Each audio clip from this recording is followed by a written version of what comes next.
আসসালামু আলাইকুম রহমতুল্লাহি ওবরকাতুহ। সম্মানিত দর্শক, আজকে যে প্রসঙ্গটা নিয়ে আলোচনা করব সেটি আসলে শিরোনামের সঙ্গে অনেকটা আধ্যাত্মিকতার সংযোগ রয়েছে।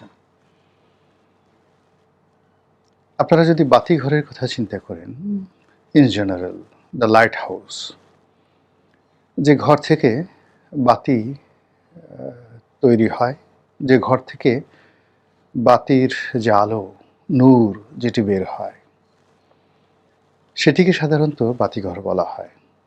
একেবারে যদি সাদামাটাভাবে আপনি লাইট হাউস ধরেন, তাহলে লাইট হাউস বলতে সমুদ্রের কিনারে বা পোতাশ্রয়ের কাছাকাছি, যেমন ধরুন আলেকজান্দ্রিয়া বা ধরুন হরমুজ প্রণালী। তো মধ্যযুগে যখন জাহাজ চলাচল করত, তো গভীর রাতে এ সকল প্রণালীর ভেতরে আলো জ্বালানো হতো এবং সেই আলো দেখে রাতের অন্ধকারে নাবিকরা দিশা খুঁজে পেত এবং ওখান থেকে মূলত লাইট হাউস শব্দটি এসছে।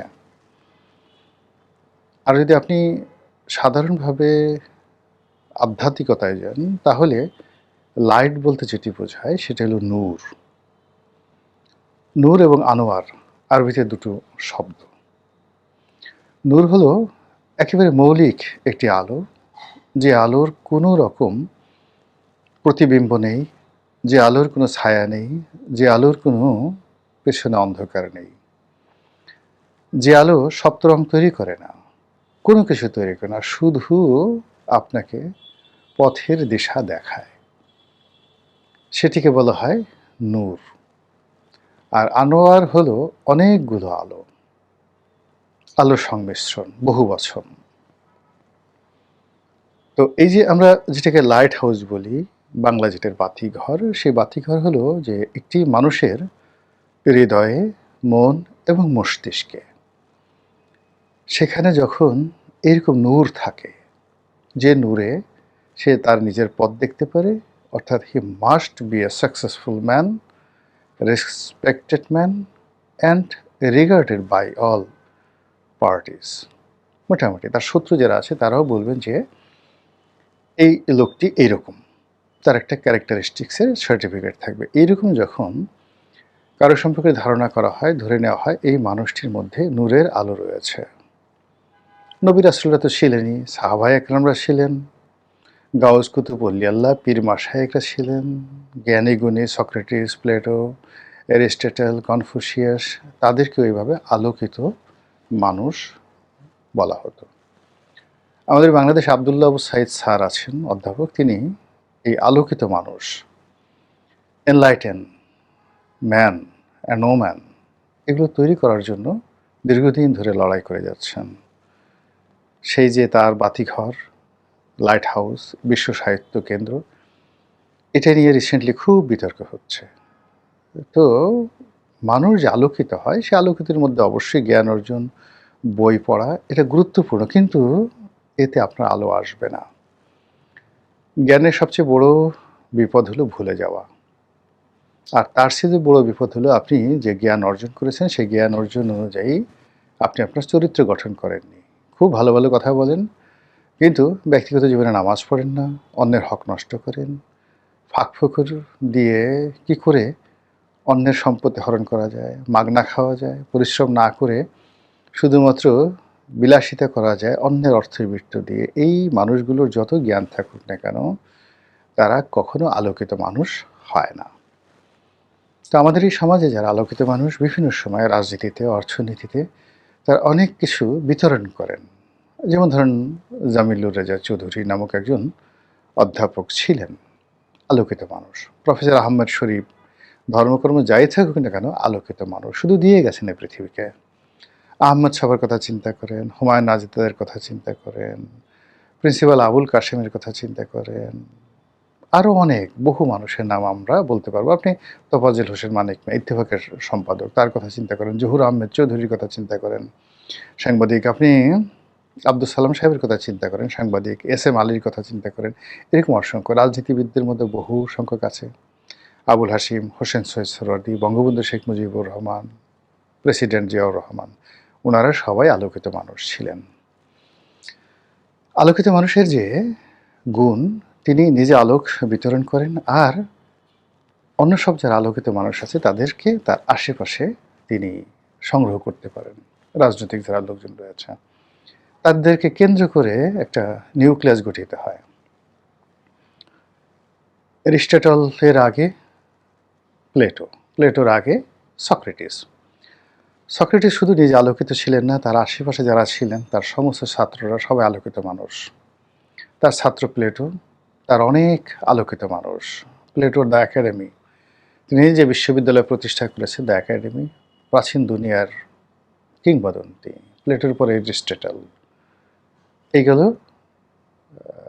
দার্শনিকদের আলোকিত মানুষ। রাজনীতিতে চিন্তা করেন, আমরা সেই মহাকাব্যে রামের কথা বলি, লক্ষ্মণের কথা বলি, কিংবা ধরুন পঞ্চপাণ্ডবের কথা বলি, মুঘলদের মধ্যে সুলতানি আমলের দাসদের মধ্যে, দাস ডাইনেস্টি যেটা বলা হয়, সুলতানি ডাইনেস্টি বলা হয়, অটোম্যানদের মধ্যে, আব্বাসীদের মধ্যে, উমাইয়াদের মধ্যে, পৃথিবীর বড় বড় যে ডাইনেস্টিগুলো তৈরি হয়েছে, মুসলিম এবং অন্যান্য খ্রিস্টানদের মধ্যেও, সেখানে যারা আলোকিত রাজা বাদশাহ ছিলেন রোমান সাম্রাজ্যে, তাদের প্রথম গুণ ছিল তারা বেছে বেছে যে জুয়েলগুলো রয়েছে সারা দুনিয়াতে, শুধু তাদের রাষ্ট্র নয়, সারা দুনিয়াতে যত জুয়েল আছে, জুয়েল মানে রত্ন, সেই রত্নদেরকে নিয়ে আসতেন, তাদেরকে মন্ত্রী মিনিস্টার বানাতেন এবং তাদেরকে মানে যুদ্ধ শিখাতেন, অনেকের কমান্ড দিতেন। আপনি চিন্তা করেন, বিখ্যাত পণ্ডিত আবুল ফজল,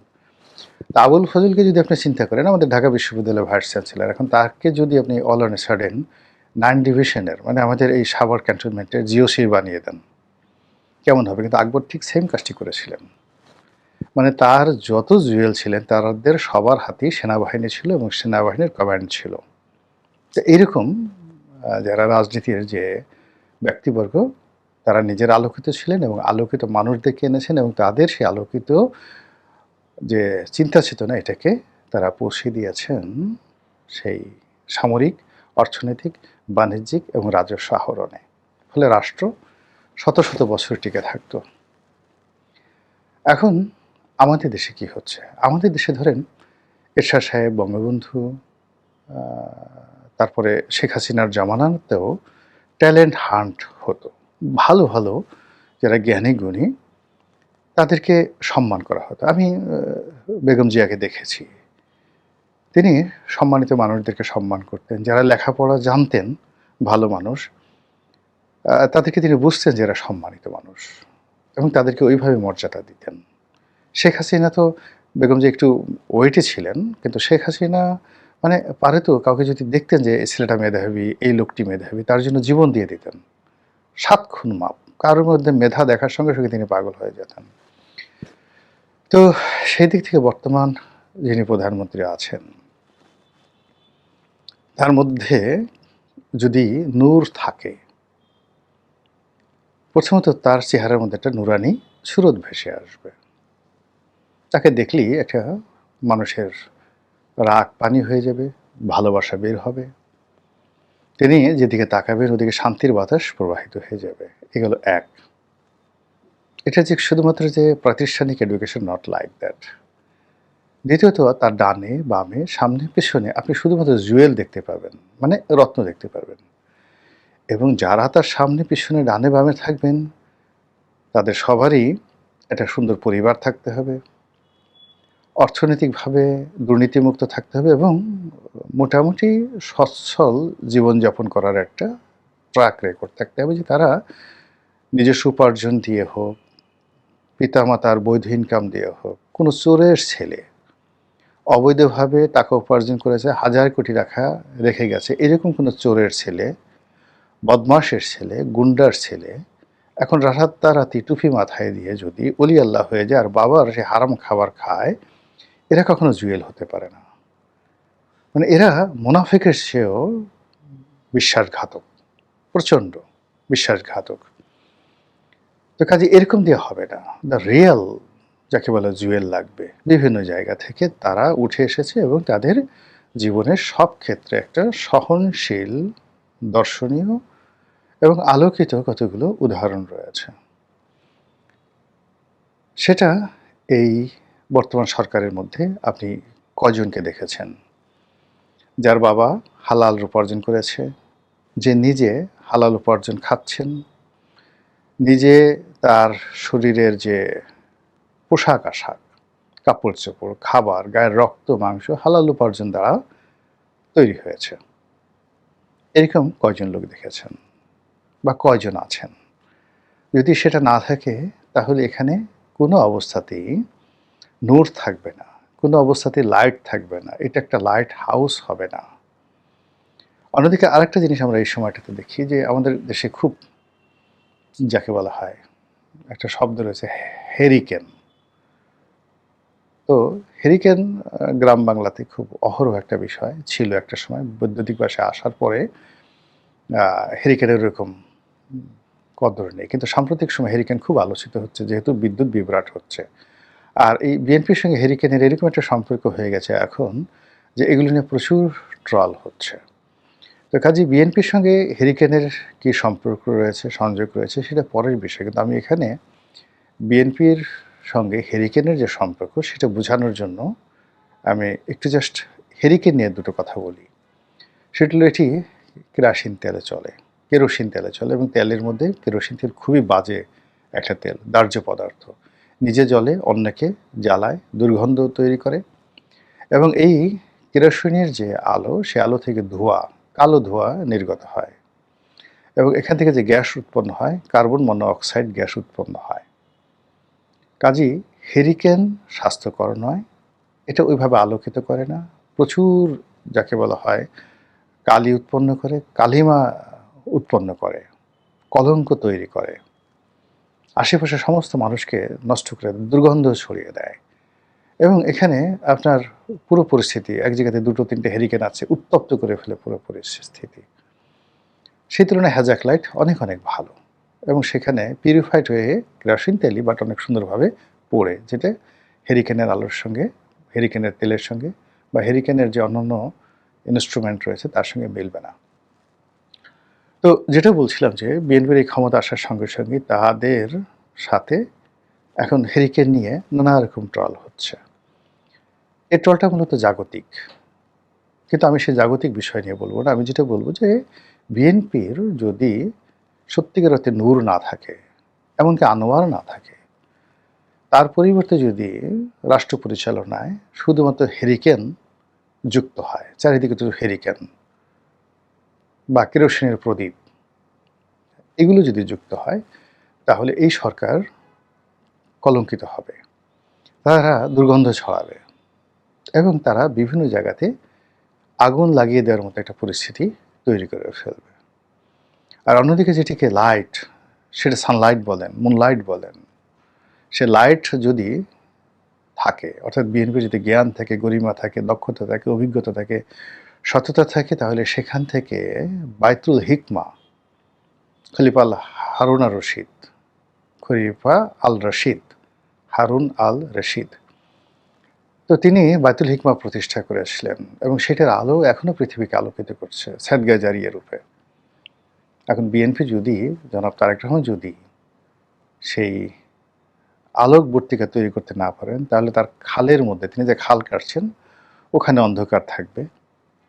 তিনি যে ফ্যামিলি কার্ড দিচ্ছেন সেই ফ্যামিলি কার্ডে অন্ধকার থাকবে, এবং ইতিমধ্যে আপনারা দেখেছেন যে ফ্যামিলি কার্ডের লোভ দেখিয়ে বহু নারীকে ধর্ষণ করা হয়েছে। বহু জায়গাতে ঘুষ দুর্নীতি এমনভাবে গেছে যে ফ্যামিলি কার্ডের লোভ দেখিয়ে অনেক পান্ডা তারা গরিব মানুষের সর্বস্ব লুট করেছে। আসলে ফ্যামিলি কার্ড কি, কত টাকা পাবে ইত্যাদি মানে পরের বিষয়। এই যে সরকারের প্রধানের পক্ষ থেকে বলা হয়েছে ফ্যামিলি কার্ড দেওয়া হবে, মানুষজন মনে করছে যে এটা একটা ম্যাজিক কার্ড, যেটা ঘষা দিলে শুধু টাকা টাকা আর টাকা। এই জন্য মানুষ পাগলের মতো ছুটে বেড়াচ্ছে। গুজব যে ফ্যামিলি কার্ড পেলে আর তার কিচ্ছু করতে হবে না, বসে বসে সে খেতে পারবে। তো এই যে জিনিসগুলো হচ্ছে, আপনি দেখবেন যে প্রতিটি ঘটনার সাথে আশেপাশে কেবলই মাত্র অন্ধকার, কেরোসিনের প্রদীপ অথবা হেরিকেনের আলো। আপনি কি সেই আলোর বিপরীতে, যেটিকে নূর বলা হয়, সেটি দেখতে পাচ্ছেন? আর যদি সেটি না থাকে, সরকারের বাতি জ্বলবে না। ২ নম্বর হলো যে সরকার যারা চালাচ্ছে দল, দলের অবস্থা আরও খারাপ হবে। এর কারণ হলো সরকারের সঙ্গে দেশি শক্তি আছে, বিদেশি শক্তি আছে, আমলাতন্ত্র আছে। কিন্তু দল তো অ্যাবসলিউটলি বিএনপি যারা করে তাদেরই। তো সেখানে যদি দলের কেন্দ্রে আলোকবর্তিকা না থাকে, সেখানে যদি নূর না থাকে, সেখানে যদি চরিত্র না থাকে, সততা না থাকে, ন্যায়পরায়ণতা না থাকে, গুন্ডা থাকে, বদমাইশ থাকে, স্যাচ্ছর থাকে, জুয়ারি থাকে, মদখোর থাকে, গাঁজাখোর থাকে, জেনাকার থাকে, ব্যভিচারী থাকে, তাহলে সেখান থেকে কি বের হবে? পুজ, দুর্গন্ধ, সবকিছু। এবং সেই দুর্গন্ধ পুজ গিয়ে দলকে কিভাবে কলুষিত করবে, এটা বোঝার জন্য খুব বেশি পাণ্ডিত্য দরকার হয় না। মহান আল্লাহ আমাদের সবাইকে হেদায়েত দান করুন এবং হেফাজত করুন। আসসালামু আলাইকুম ওয়া রাহমাতুল্লাহি ওয়া বারাকাতুহু।